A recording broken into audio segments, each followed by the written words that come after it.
Well, ladies and gentlemen, welcome. Welcome to Industry Day at the Congress and this session, which is when industry meets agencies. Before I say anything else, we will have a short period at the end of the plenary for questions and answers from the audience. For those of you who were here yesterday, it is the same procedure as in the Heads of Agency session, and it is outlined for you on the screen. If you would be kind enough to attract the attention of one of the co-moderators who will be in the audience, who are now holding up their hands, they will provide you with a form on which you can write your question.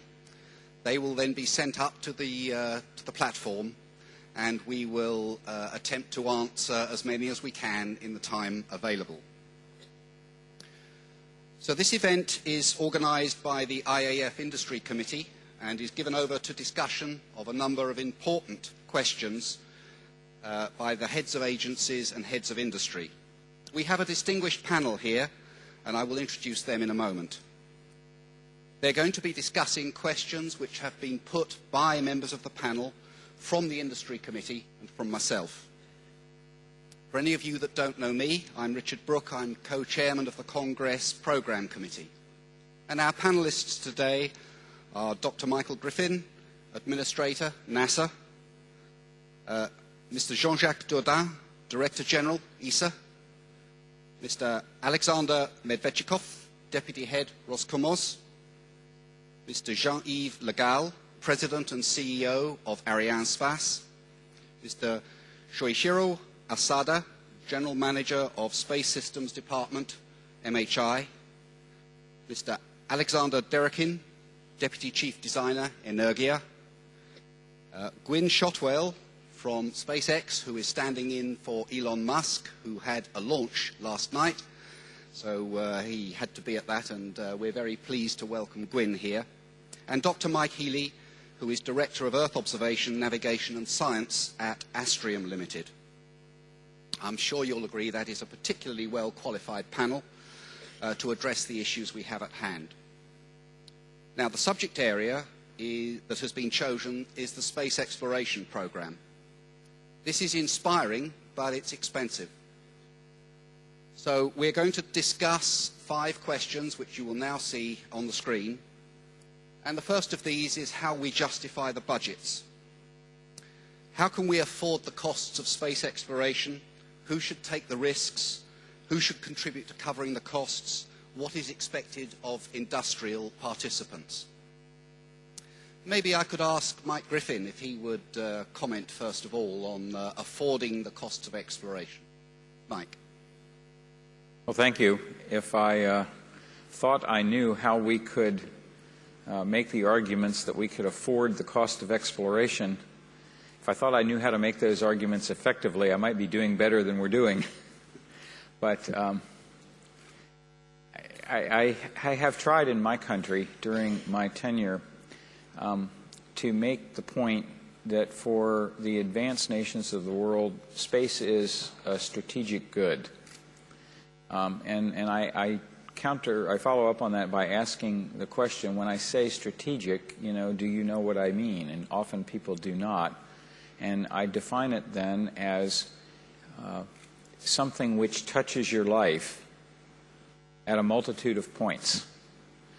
And then I'm able to point out that in the modern world, everywhere you look, for the larger nations, starting with national security, for the smaller nations or less well-developed nations, Earth applications, but everywhere you look, space touches your life. You may not know it because the connection is often once or twice removed. I once was briefing a member of our own Congress and was asked the question, why do we need these weather satellites anymore? All I have to do is turn on the Weather Channel. So it was necessary to make the connection between the Weather Channel and weather satellites, and so on. Space, I think, and space exploration is particularly strategic because, summed up, It is the hardest thing we know how to do at all. We barely know how to do it. When human beings send things into space, and even with even greater difficulty, send themselves, taken together, no single part of it is maybe the most difficult, but taken together, it is the most difficult thing that human beings do. And as such, the doing of it drives the very frontier of technology. And every time we look at it, that brings benefits home right here on Earth. When people talk about spending the money in space, I remind them that they're not spending it in space, they're spending it here on the ground, advancing the very forefront of what it is that humans know how to do, and that it brings along an entire society behind it. Those are the sorts of arguments I use to justify our budgets. I also don't think that we should ever expect budgets for advanced space activities to be anything more than a fraction of a % of the overall budget. These are discretionary activities from the store of wealth that the advanced nations have available. They are the seed corn of investment for the future. They are down payments on options for our grandchildren and our great-grandchildren, and as such, they must be small and they are discretionary. But because they must be small and must be discretionary does not mean they should be omitted entirely. Those are the arguments that I try to use. We will see if they have any long-term effect. Thank you. Jean-Jacques, is the European perspective different? Not at all. I don't see why the perspective in Europe would be different from the one in the United States. I fully share what Mike was saying. I think that we cannot justify the investments in exploration on short-term return. I am sure that there will be a return. I don't think that, speaking of Europe, that Christopher Columbus crossed the Atlantic Ocean on a business case basis. I have not read any books telling me that he had to demonstrate the return that he would get by crossing the Atlantic Ocean. And at the end, there was a lot of return, especially a lot of return for Europe. And so this is exactly the same type of discussion. I think that exploration is much beyond science, much beyond economy. We are just speaking of our future. So I think that we are just investing in our future. And this is on that basis that we have a chance to finance exploration. So we must expect the spending on exploration to be related to the global gross domestic product in some way and plan on that basis, I think is what you're saying, unless we have a Christopher Columbus who comes along or some privateers who decide to do it on their own resources. Mr. Medvedchikov, is the situation in Russia different? Ну, на моей памяти очень многие большие люди пытались полностью коммерциализировать космическую деятельность. In my memory, I met a lot of different prominent people who tried to commercialize the whole set of space activities. И, безусловно, очень многие направления, они вполне имеют право быть коммерциализированы, что и делается. And I understand that quite a number of different areas of space activities can be commercialized, and it is done successfully. Но есть целый ряд направлений, которые, если и будут когда-то коммерциализированы, то, я думаю, у нас с вами уже не будет в это время. But still there exist a whole number of different space programs and projects. And I think that even they can be commercialized. That will be done in years, and I don't think that any one of those assisting this session will be witnessing this thing. Это как раз в том числе и то направление, о котором говорил господин Гриффин, господин Дарден. Это вложение государств, вложение всех нас в будущее. And space exploration belongs to this set of programs, and I share the opinion of Mike Griffin and Jean-Jacques Dordain, who said these are public investments for a very long term.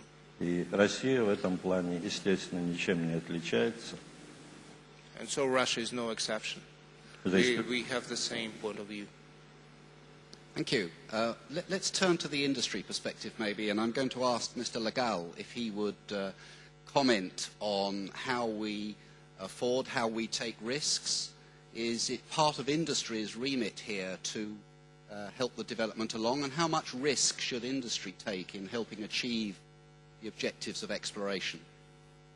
In fact, I think that this is not so easy for space industry to take risks, and this is why this kind of companies as Arianespace have been invented almost 30 years ago.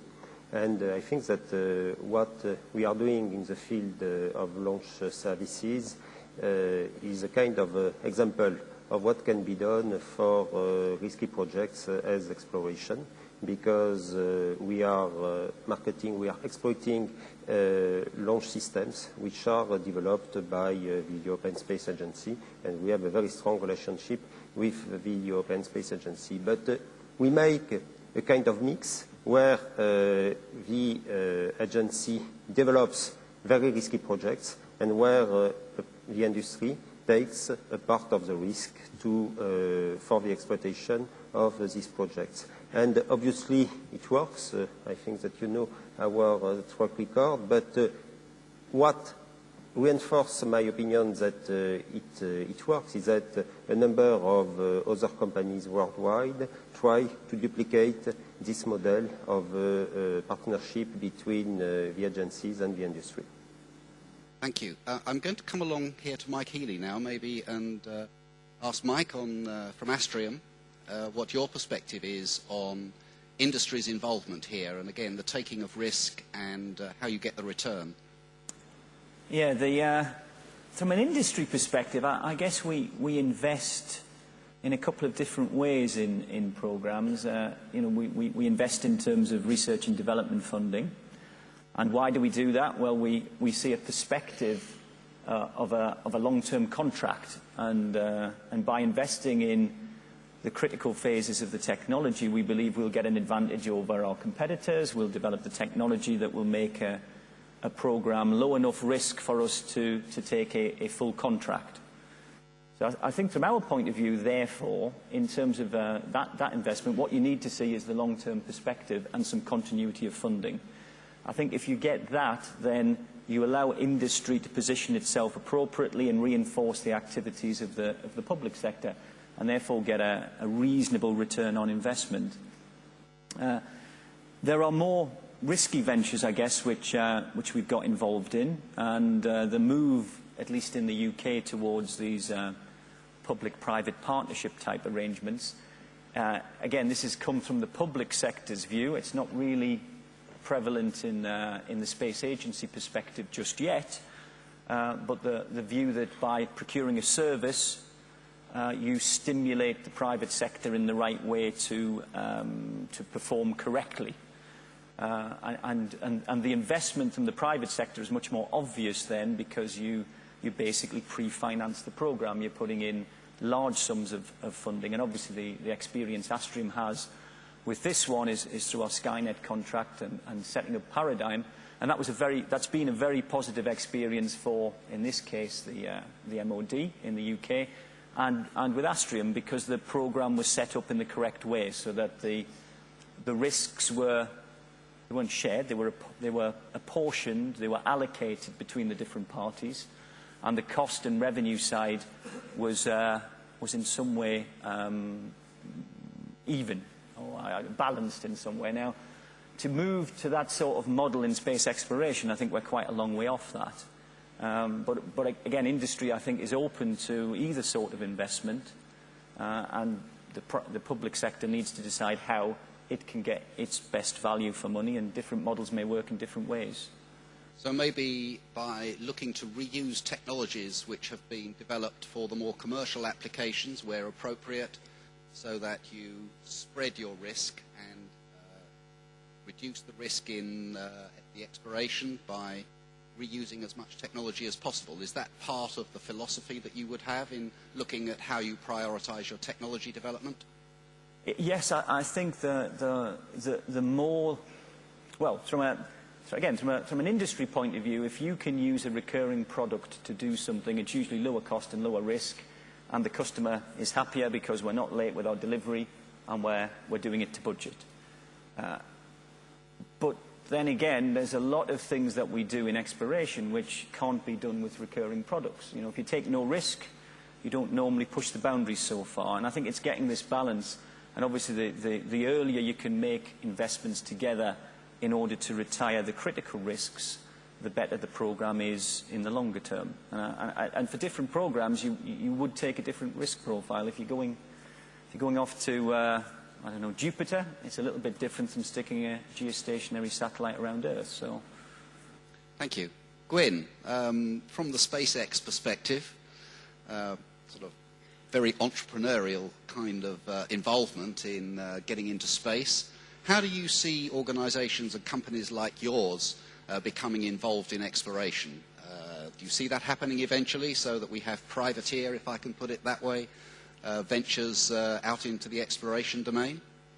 Yeah, there's no question about it. As a matter of fact, people probably know our company by the name of SpaceX, but it's actually Space Exploration Technologies. We were founded to facilitate space exploration because of the vision of our CEO. We're able, I think our COTS partnership with NASA is a great example of industry partnering with the government to facilitate, I'm going to put in quotes, an easier element of exploration, and for us it was a way for us to contribute was in launch. So we can spread the risk of launching a capsule like Dragon, which is our exploration, or our response to exploration. We can spread the risk of the development of Falcon 9 over both commercial launches, government launches, as well as the exploration market. Do you see yourself going beyond launch in due course? I'm sorry? Do you see yourself going beyond launch, the launch phase? What else will you do after you have got the launching sorted out? There's two pieces. Well, luckily, actually, my talk here today and yesterday became dramatically easier after the success of the launch. But SpaceX, in developing the Dragon capsule, also ends up being a host platform for other instruments, very much like the Virgin presentation prior to this particular panel. You'll also see SpaceX work in areas where there looks to be a pretty large market that we can exploit. We're not necessarily interested in doing one-of-a-kind type activities. We really want to spread the investment over a much larger market. Okay, thank you. We've heard partnership mentioned very frequently, both yesterday and indeed in the first 10 minutes of our discussion here. So I want to turn to the second of the questions, which has to do with how you create lasting partnerships between agencies, nations, industry. So, should nations seek international partners for their national initiatives, or should nations contribute to an international enterprise? What's it going to take to get back to the Moon and Mars? How do we set these partnerships up? How can industry be involved? I'm going to ask Jean-Jacques Dordain if he would comment on what he thinks is the best way to approach establishing partnerships. Well, I shall certainly base my comments on the experience of the European Space Agency, because speaking of partnership, this is a partnership between 18 countries of Europe, and at least this is successful.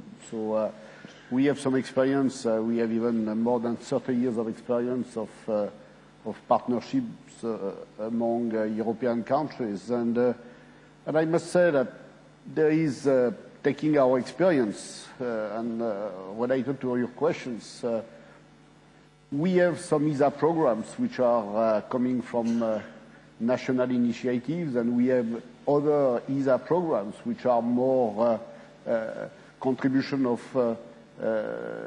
countries to a European program. So we have the two models, and I must say the two models are successful. It depends. Anyway, when you are a space agency, and this is something which is what I would like to underline, You never get public money for free. There is always constraints associated to public money. I have never seen a government putting money on something without any constraints. So we have to work with that. And for example, in the partnership, be it within ESA or be it, for example, the partnership that we have with NASA, one of the constraints is no exchange of funds. It's what we call return inside ESA, but this is basically non-exchange of funds. Mike Griffin is not able to transfer money from United States to Europe, as well as sometimes we are doing that, but I have to demonstrate why I am flowing money outside the borders of my member states.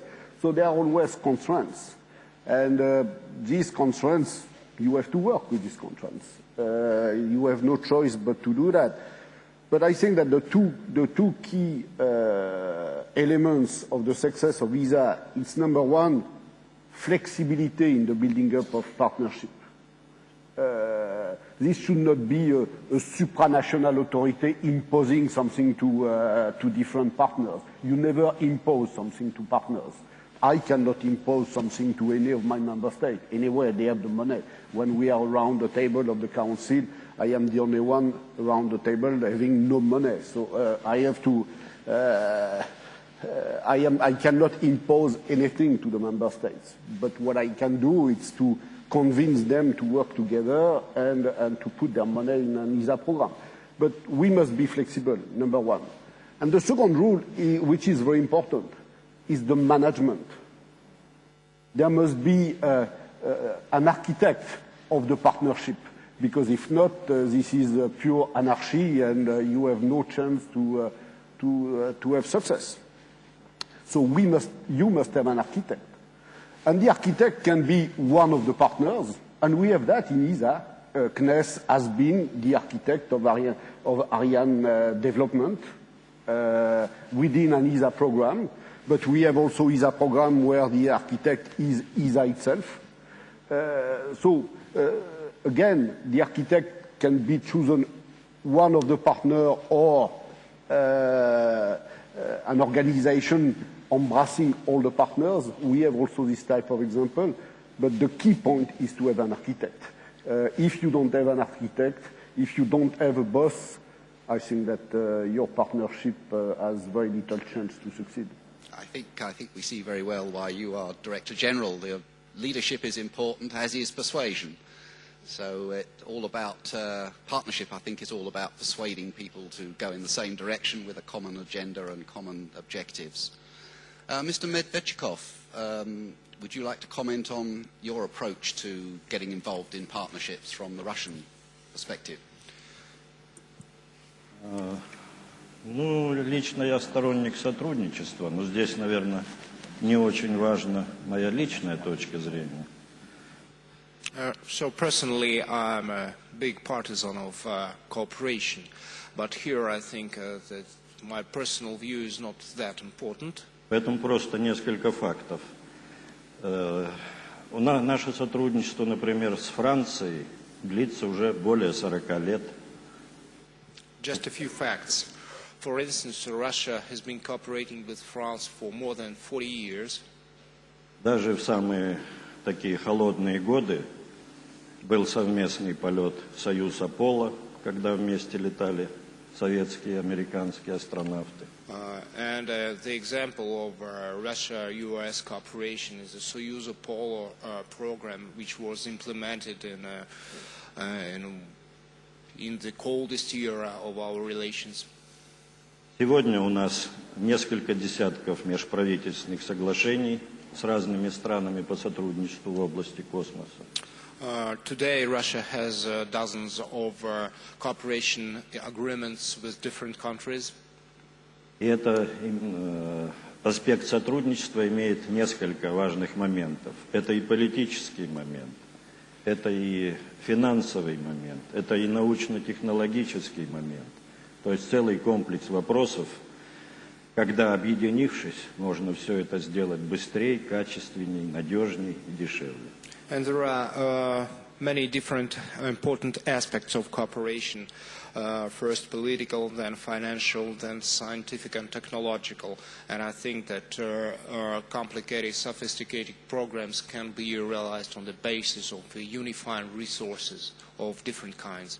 Я уверен, чем больше мы имеем кооперацию, больше сотрудничества, тем ближе мы узнаем друг другу, и тем проще решать любые вопросы, даже не связанные с космосом, между нашими странами. And an important thing that the closer we cooperate, the better we know each other, and that helps a lot not only to implement specific space projects, but to contribute to a better understanding between nations and to contribute to resolution of problems of general character. Thank you. Thank you. Let me turn to Mr. Asada, and perhaps you could give us your perspective on which kind of partnerships work best for you in Japan. At first, generally, to progress the space activities, space exploration, I believe international collaboration is indispensable to achieve it. On the other hand, from our experience to attend the ISS, space development activity is a nation flagship, therefore we'd like to take a distinguished role in the international collaborative project. My means is Japan has a special feature, take a featured role to the collaborative works. In private activities, we have already a good relationship with Jean-Yves Le Gau's Ariane Space. Mitsubishi Heavy Industry provide launch services by H2A launch vehicles. We are agreed with Ariane Space to provide benefit service to the customer to keep the launch date where some 82 or Ariane 5 has some accident before the launch, we can back up each other. Okay. This is a good example. Thank you. Mike Healy, from Astrium's point of view, I guess you participate in a lot of projects which are organized, or missions which are organized in different ways. From an industry perspective, a large contractor, which work best for you? How would you ideally like to see partnerships set up? I don't know whether there's an ideal way of doing this. There are some principles which you need to adopt, I think. I mean, the fundamental reason why we partner with anyone, and we do that on every single program. There's not one program that we do just as Astrium. So the reason why we partner is pretty straightforward. We think that we have a better chance of achieving success, winning contracts and delivering those contracts by that partnership. Consequently, it's quite often, again, driven by the customer. So if you're in an institutional program, you know the rules that you engage with, whether there's a geographic distribution rule or whatever.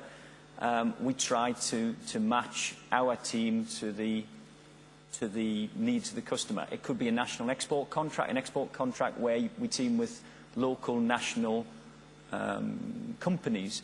It could be a commercial contract where we have capabilities that are very complementary and we decide to work together with someone. But always it's driven from the perspective of the customer needs something and we have a better chance of delivering that or winning that contract by working together. And I think that the critical thing is to work together. So whatever arrangement we have, whatever teaming arrangement we have with any other aspect of industry, the closer we can work, the more we can understand the mutual problems that we face and the challenges that we have, the better the chance of us being successful. So, I think we're quite pragmatic in terms of how we work. It's driven by the customer needs. There are certain principles we work to, whatever the program is, and we just try to be pragmatic from that point of view. And understanding the constraints that Jean-Jacques talked about early on, which clearly determine how these partnerships are set up and how they progress. progress. I think understanding the constraints from the customer side is absolutely fundamental to understanding how to meet that need. And it can be, as I say, it can be geographic distribution, it can be, again, even on these international cooperations where NASA and ESA are working together, there's a number of examples of that which we are part of. Usually within that, the ESA contribution and the NASA contributions are quite clear, so consequently it's sort of an institutional program from our perspective, and we work according to that. But it's certainly possible, if the rules changed, that we could work on institutional programs and work with US companies. I mean, we do it on commercial programs, so, and that's just one example. Obviously, there's cooperations with Japan and China and Russia, etc., which the same would apply. Okay, thank you. Let's turn to the third question, which is about priorities. And yesterday we heard, I think, that it's not the moon or Mars that we're going to, it is both the moon and Mars. So I guess the question is, do we use the moon as a stepping stone to get to Mars, or do we go to one after the other, or in parallel? Should they be manned missions, unmanned missions? Which are the technologies which are a priority to develop that we don't yet have? Perhaps I could ask Mr. Medvedchikov to lead on the answer to this question, please. Ну, это вопросы, наверное, не совсем однозначные, на них можно ответить. I don't think I'm in a position to give accurate and exact answers to all these questions today. Как мне представляется, противопоставлять здесь нельзя, что там быстрее, что вперед, Луна или Марс. Что касается автоматических космических аппаратов, я думаю, все это можно делать параллельно, в зависимости от того интереса, который есть сегодня. So when we talk about going back to the moon or going to Mars via moon or just going directly to Mars, I think that all possible answers have the right to exist. And if we talk about robotic exploration, I think all three are possible, and they can be done in parallel. И сегодня это, в общем-то, так и происходит. И на Луну летают космические аппараты, и на Марс летают. And we can see it's happening today because unmanned missions are sent over to Mars and to the Moon, and they work successfully. Что касается пилотируемых полетов, ну, вроде бы представляется логичным все-таки сначала слетать людям на Луну.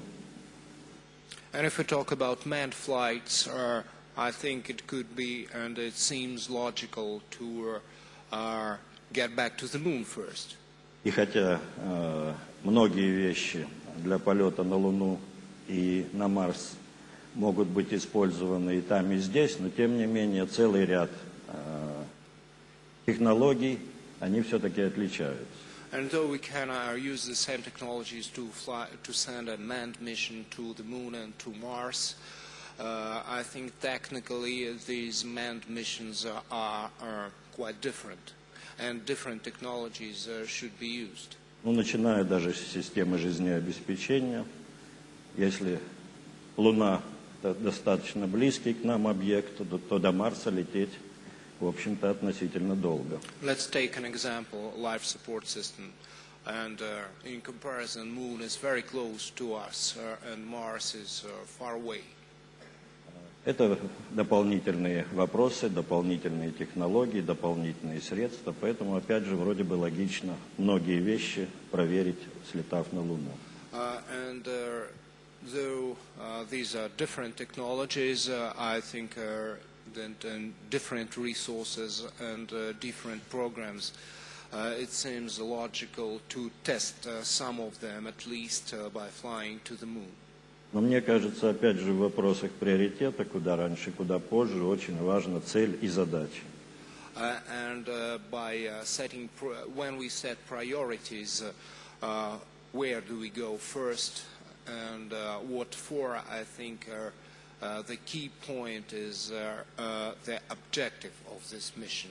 And by setting exact objectives and clear objectives, we can take a decision on where to go first. Поскольку вы в первом вопросе как раз и звучало, а будет ли какой-то возврат средств? We already discussed during the first set of questions, will there be any return from that? That's why the objectives are very important. Поэтому, полетев на Луну человеком, надо ясно представлять, что мы хотим, какие задачи. То ли чисто презентационные, политические, то ли какие-то научные, то ли мы смотрим глубоко вперед и, может быть, какие-то технологические задачи ставим перед собой. Ну, точно так же и с Марсом. By designing a human mission to the moon, we must think about what kind of goals we have. And there are many possibilities. First, and I cannot preclude thinking about that, cannot avoid thinking about that, to cover purely political goals, or maybe just scientific goals, or if we look deeper into the subject, we may try to solve some long-standing technological goals. Okay. Ну, наверное, можно говорить долго. Но спасибо. I think I'll finish here.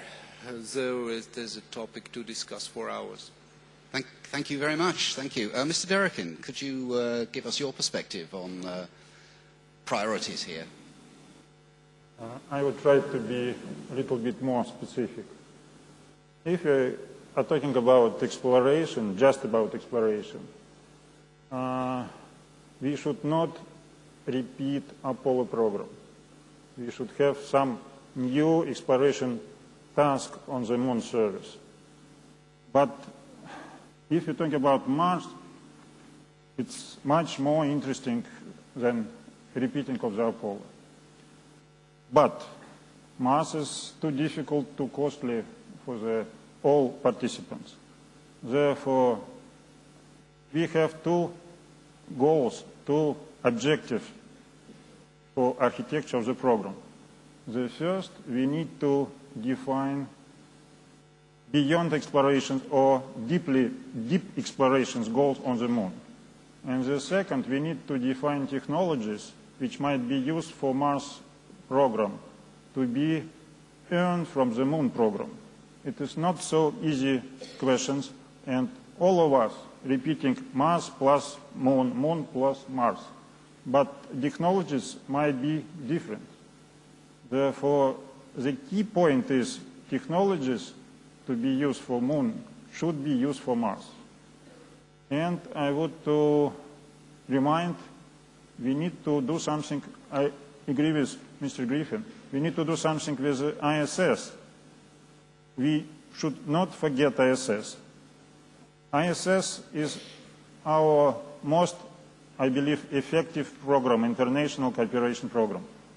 We should continue ISS as much as we can, or we need to define what should be next step on the low orbit. It's difficult to imagine we should go to Moon, Mars, and beyond, and not to expand our presence on the low orbit. We have a lot of capabilities, and I should congratulate Virgin Galactic, etc., to expand low orbit for mankind, for all strategic and non-strategic too. Therefore, we should combine three things and decide what is the first priority to us. Okay, thank you. Mr. Legal, would you like to comment, please? On the priorities, I don't have an advice, and I think that it is to the agencies to answer.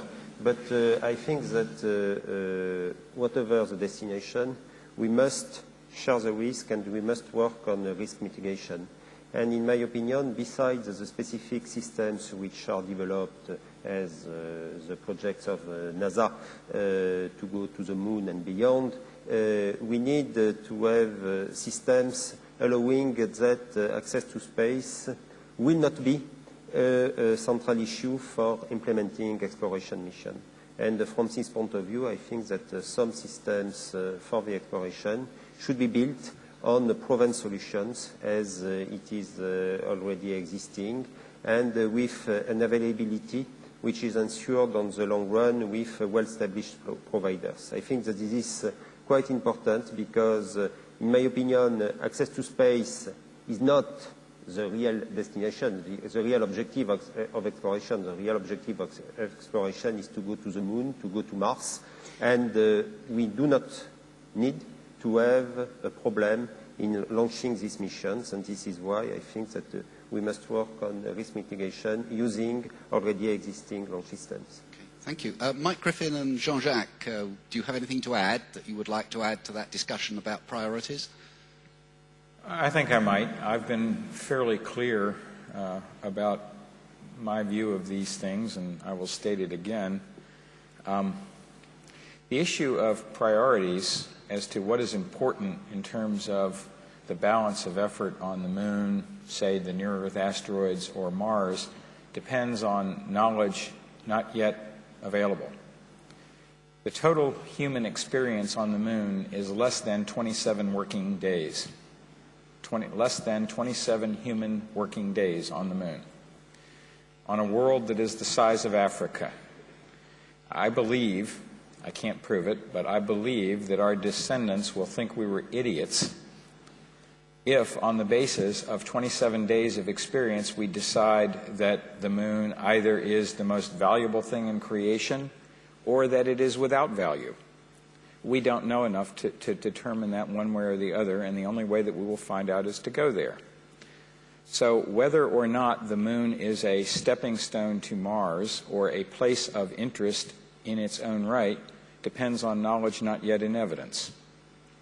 Mars is, I think, fantastically interesting, or likely to prove so, although I cannot yet prove it.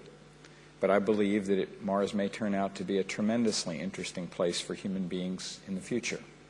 As I said earlier, our task is to purchase options for those descendants. If we choose to purchase those options, then the question is how to do it. If we had no moon, we would find a way to get to Mars without it. But by the time we go to Mars, there will be an enormous amount yet to be learned. For example, unless we can do the following experiment successfully, we would be foolish to go to Mars. That experiment would consist of putting a crew of human beings on the space station for, say, 7 or 8 months, then taking them from the space station and landing them on the moon and asking them to survive on the moon with no further assistance other than what they have brought for another 9 months to a year, then return them to the surface of the Earth, or to return them to the space station and let them stay there for another 6 or 7 months, and then bring them back to the surface of the Earth, all without any assistance other than what we initially send with them, because that is the way it will be when we go to Mars. Until we are able to perform that experiment successfully, whether we actually perform it or not, but unless we believe that we can perform that experiment successfully, the first crew to go to Mars will not come back. Thank you. Thank you very much. Jean-Jacques? Well, I think that I fully agree with what Mike said, and I said that already yesterday. I think that it's not Mars or Moon, it's both Moon and Mars, and I think that the two places are certainly interesting. At least they have a potential to be interesting, because I fully agree that we don't know a lot about both the Moon and Mars, and so Moon and Mars are two very important objectives. And now, for what concerns human or robots, I think that we need a lot of robotic missions before putting a crew up there, be it the Moon or Mars, because as I said last night, the key problem is transportation.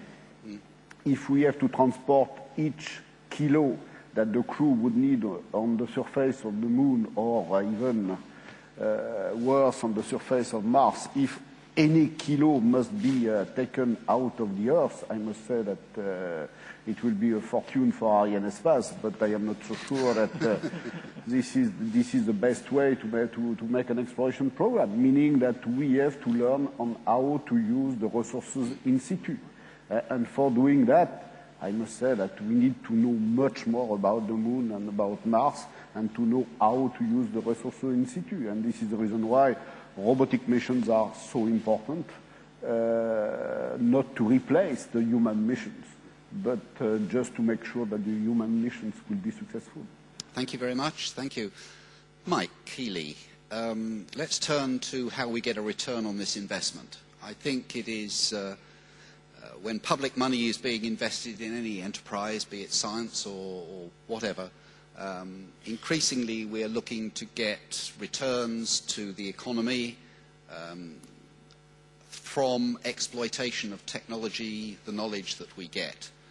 How do you see us trying to maximize that return? Does it mean, for example, that companies should work not only in space but in other industries so they can transfer knowledge and technology? What are your thoughts? I think we touched on the investment side of things and some of the return on investment in the first question on justifying budgets. I personally don't believe there is a great justification investing in space when we talk about, to use the UK government term, spin in and spin out technologies. They may happen, but I think they're a bit of an exception, and they certainly don't justify the funding.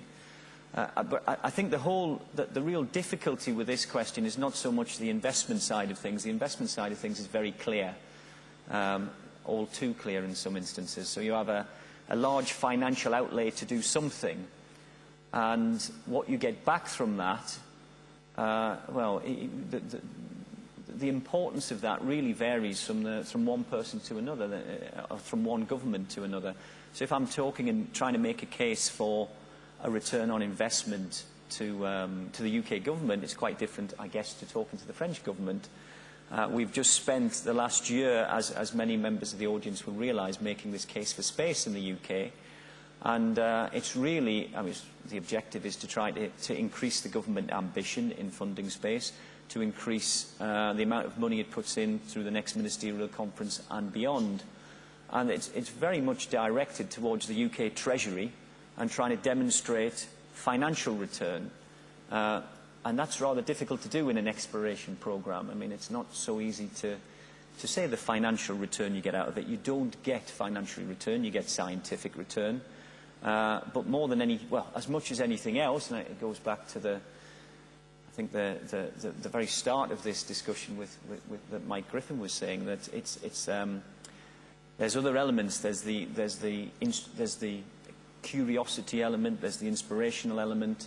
The reasons why you invest in space, particularly for exploration, are not just financial.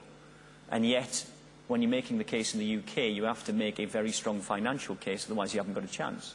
So you talk about high technology jobs, and you talk about R&D funding and leveraging that, and returns on investment, and what the operators can make, etc. That's not what you would do in France. You would have a much more of a technology feel to things and a strategic feel.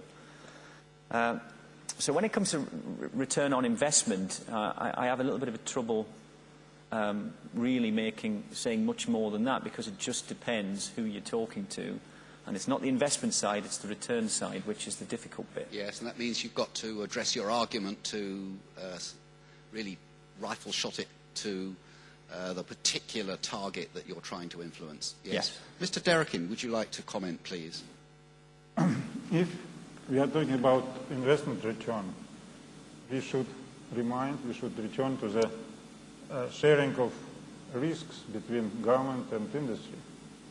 This is maybe very attractive point for Rosenergy. We in Russia, and we had difficult time in our past, and we have experienced how we can do it. As an example, when we created Sea Launch program together with Boeing, with Norwegian and Ukrainian partners, to make appropriate investment, we developed special mechanism for risk mitigation together with the World Bank, and World Bank provide political risk guarantee, which been counter-guaranteed by the Russian government. Therefore, first is government should take a risk for non-commercial issues. I'm especially emphasize for two areas of risk to be taken by the government. First, government should have stable program with stable budgeting. It's dreams probably, but it's absolutely necessary. And second, government should take a risk for the factors which is not under our control, like currency exchange, etc., like political issues. And it will dramatically stimulate industry activities. If we have stable program, if we have some understanding about opportunities to mitigate our risks, we can pick up a lot of money and we can create a lot of advanced technologies and put to the government needs to. We have this experience, we can duplicate this experience, but it's so important for us to have, can I say, government-industry partnership within this area. I would probably tell about next generation spacecraft opportunities. Mr. Griffin, busy with Orion. Maybe Mr. Darden, together with us, or with Japan, can create new generations of the vehicle. Virgin Galactic and several companies trying to provide commercial launches. But governments needs for today just 6 crew members on board ISS. It's probably just single or 2 launches per year.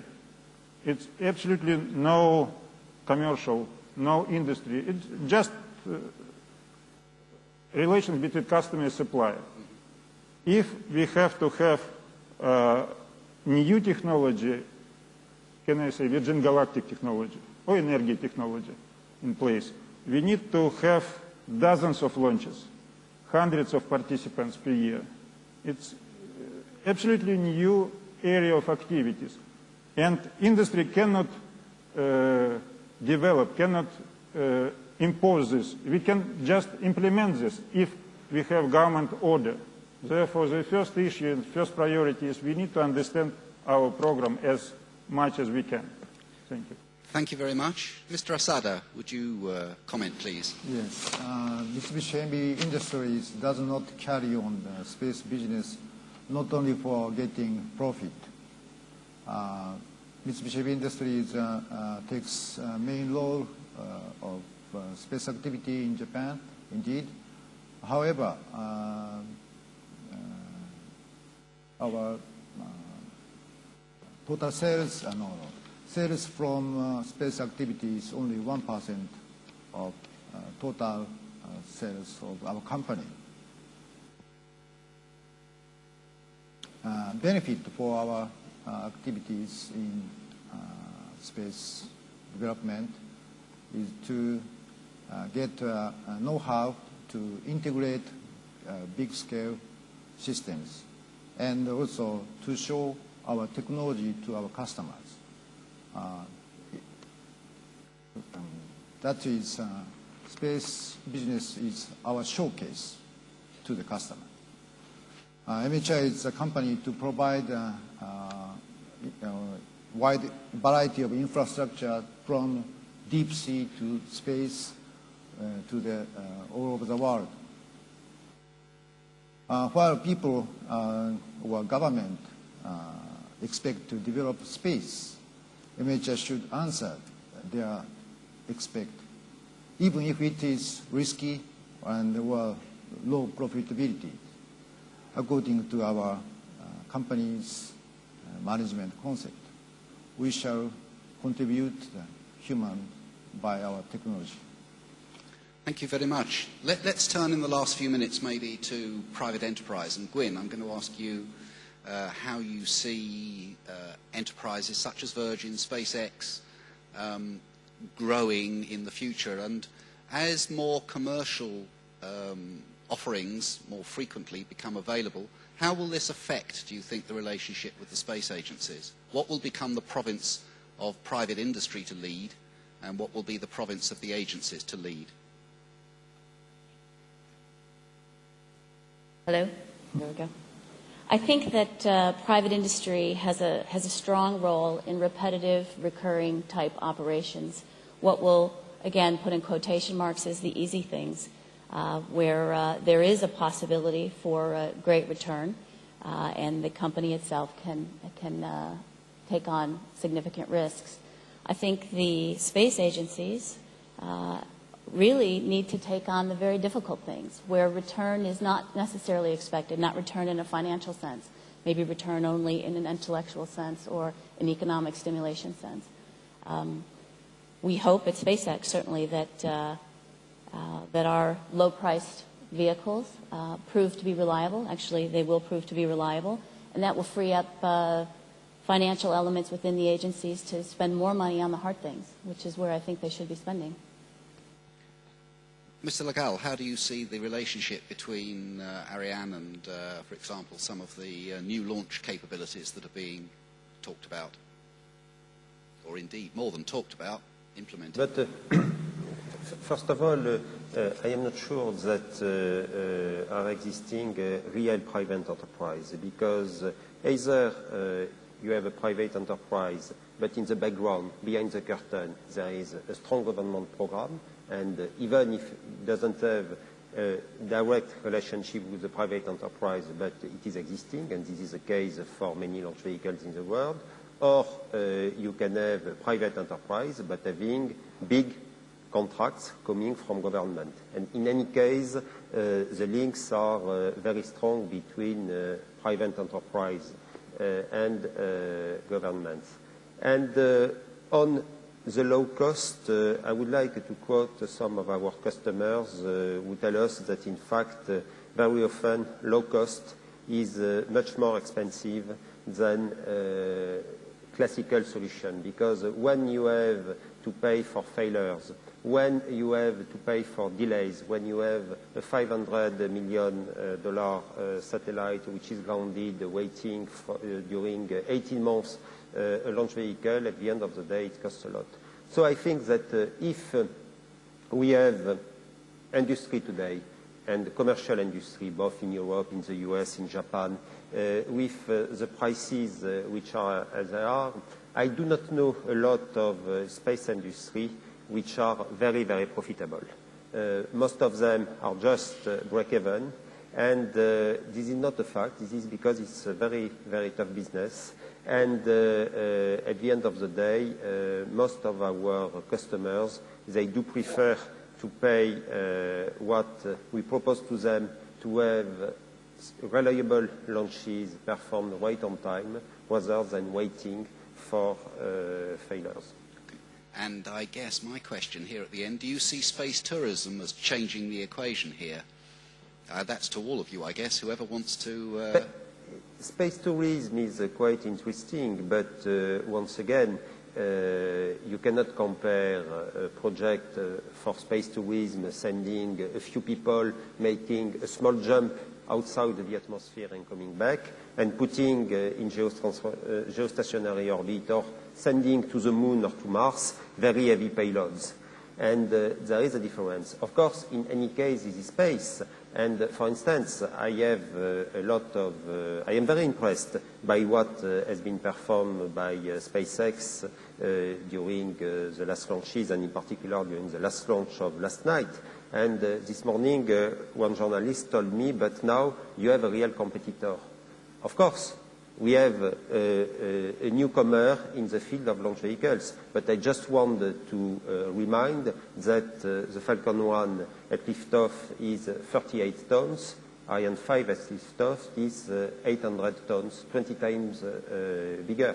And so you cannot compare this kind of launchers. SpaceX is a real success, but it is not a heavy lift launcher. And I would like also to see that at the level of cost, I understand that SpaceX now is marketing its launches at $10 million. With Ariane 5, we are at $200 million. We are 20 times heavier, and everybody knows that in this business, costs are not linear. So I think that we are much cheaper than SpaceX. Thank you. I think that's an interesting note to end this, this set of questions on, if I may. We have another 10 minutes, and I'm going to select a couple of questions from the audience, if I may. And I doubt that we'll have time to ask all of them, but let's ask a couple anyway. And this one is from Julian, an ISU student, and it's for Jean-Jacques. I will paraphrase, which is that given our UK Prime Minister's strong statement about space yesterday, and indeed the increasing strategic importance of space in Europe, why are we not investing as much per head as the United States, and do we actually see ourselves doing this in the future? I think it's good news to have the strong support of the UK Prime Minister. Now there is still a distance between a strong political support and size of investments. As you know, we are far from spending the same amount of money as in the United States, again, for public investments. This is just a fact.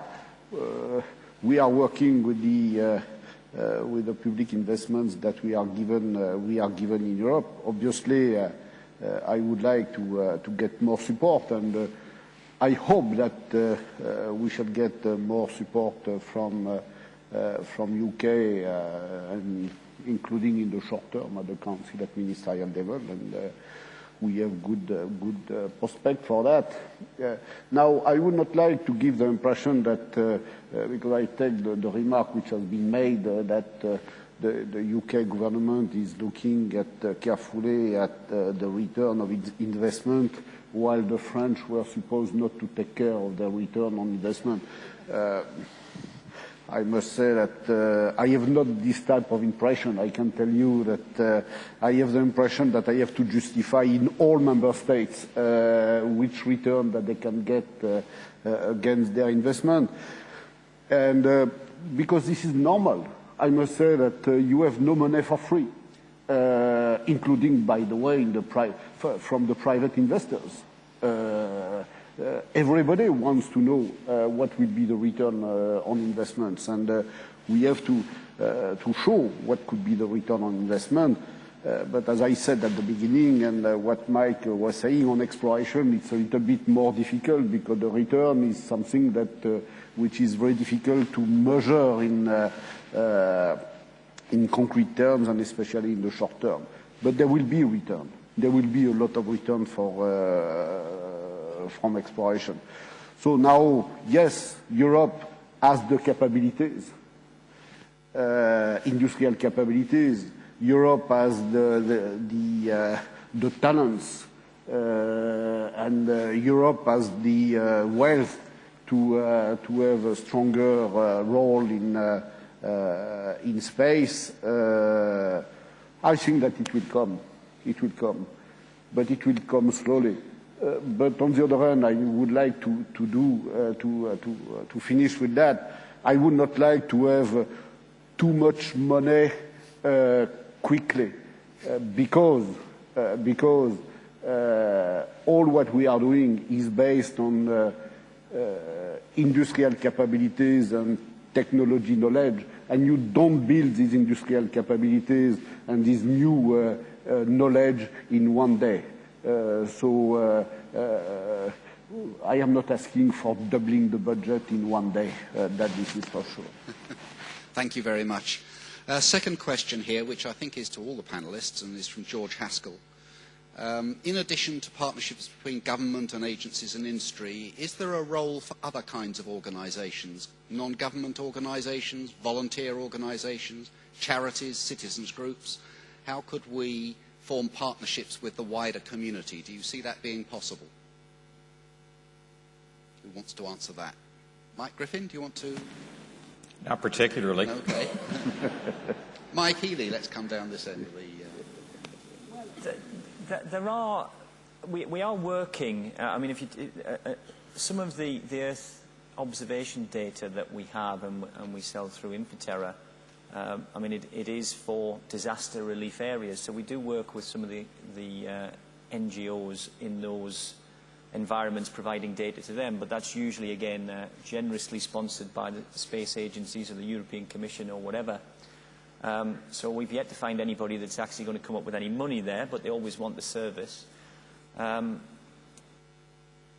think it's a little bit difficult to see how that would be a natural extension to charities in the street. But I said it's happening. It's beginning to happen where I think those institutes or those non-government organisations can see that there's benefit for them. They just, generally speaking, haven't got the money to take advantage of the benefit, and they look to somebody else to fund it.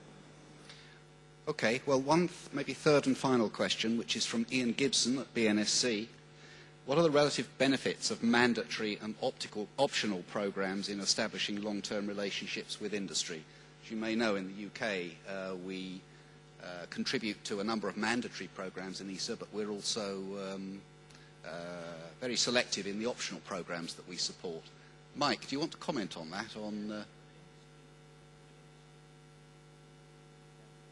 Can you? From an industry perspective, it's very easy. I mean, I talked before about continuity of funding, and that comes through mandatory programmes much more than when there's a voluntary subscription. And I agree with Jean-Jacques. You don't build capabilities overnight; they develop over a long period. And you know, the whole debate about going back to the moon is a rather bizarre debate, given where we were 40 years ago, and that's just because there wasn't continuity of ambition and funding. So even on a smaller scale with the UK, you have to build, or whichever government is increasing funding, you have to build that capability. Yeah, Jean-Jacques, do you want to, and Mike, do you want to both comment, please? I think that at ESA we have again the experience of mandatory programs and optional programs, and as I said at the beginning, we need flexibility. I think the mandatory programs are important in the ESA system, and this provides the continuity. But on the other hand, the mandatory programs requires unanimity of all member states, and it's not always easy to find a unanimity of 18 member states, while the optional programs, if 2 member states are ready to do something without the other ones, they can start a program. So I think that the flexibility is very important. So I think that the combination of mandatory and optional provide a good combination between continuity and flexibility. But the continuity is very important. I think that it takes 10 years to build a real industrial capability and 6 months to destroy it. And so the continuity is very, very important. Strong theme coming out of continuity. Michael, do you want to... Yeah, I'll make a comment. The point about mandatory versus optional programs is really, in my view, a poor choice of wording. I think Jean-Jacques has got it right. It comes down to a question of continuity of decision-making. We don't get anything out of any major space program. We don't even get the basic product out for several years, at least 5 years, for anything, unless it is a crash program. And the return on investment may be much longer. Political cycles in a democracy are fortunately shorter, but it creates a problem of sustaining what is viewed as mandatory by one political administration into another. So when we talk about mandatory programs, what we're really looking for is continuity in order to obtain the return. Now, when we talk about return, there's been a consistent theme here that for many of our activities in space, return is not measurable. But even where it is measurable, there is the problem of timescales. The least study of return on investments and compound interest equations will show that any return from any investment, which is much beyond 8 or 9 years, is really of no value. $1 today invested that doesn't return anything to me for 8 or 9 or 10 years is not in the equation. So if we listen only to the accountants we will never make any investment, in space or otherwise, which returns its investment more than a few years hence. But if we step back from that thinking, I think we as human beings all know that there are many things we do that we believe to be of value which don't return an investment within the next few years.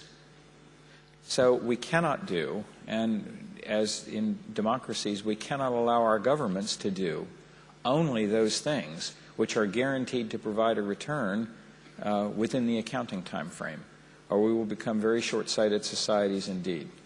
Mike, I think that's an excellent note to end on. Thank you very much indeed. I have to bring this session to an end. I have two announcements to make in a moment, but first, could I ask you please to thank the panel for their great contributions. Thank you very much from me as moderator. I appreciate your openness. I think we've had a very interesting discussion.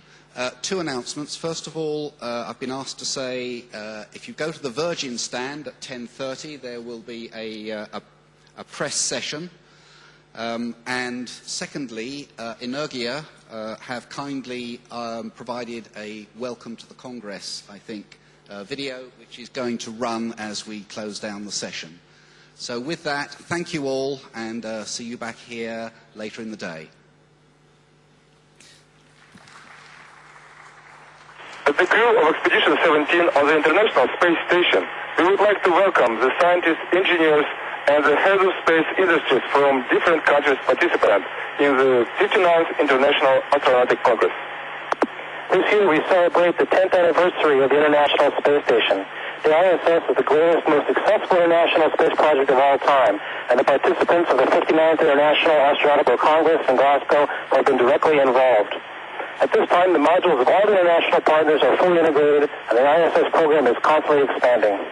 Next year, we will begin operation with 6 crew members on board. New models, new vehicles, and new crews will be arriving to the station. In the future, we envision new industrialization programs up to the year 2020 and perhaps beyond. The ISS will be the international scientific test bed to verify technologies and procedures for missions to the Moon and Mars. International cooperation and integration of the best ideas will arm us with means to implement even more ambitious programs. Humanity cannot stop advancing in the area of space exploration. Let's follow the path together. Expedition 17, Commander Volkov Sergei, Flight Engineer Oleg Kononenko, Flight Engineer Greg Shamatov.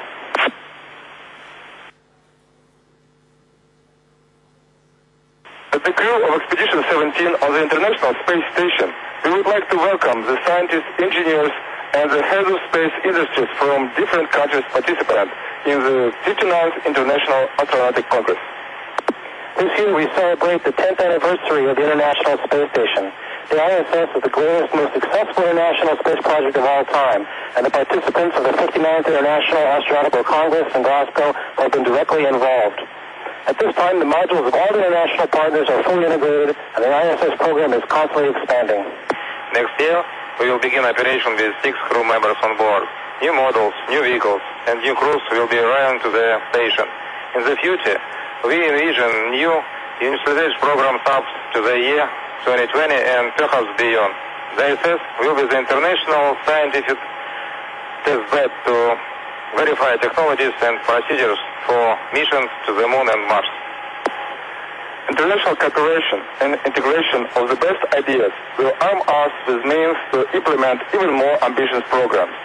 Humanity cannot stop advancing in the area of space exploration. Let's follow the path together.